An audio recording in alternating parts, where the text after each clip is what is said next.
Отношения нужно выстраивать вовремя. Отношения нужно выстраивать грамотно. Отношения нужно выстраивать правильно. Отношения нужно выстраивать талантливо. Отношения нужно выстраивать с любовью в сердце, потому что только любовь является строительным материалом для всего прекрасного и настоящего.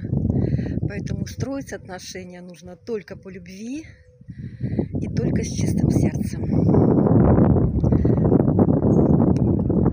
Суббота. С вами Людмила Близниченко и мой личный блог «Что делает меня счастливой». Сегодня еще раз про отношения, потому что весна, потому что любовь.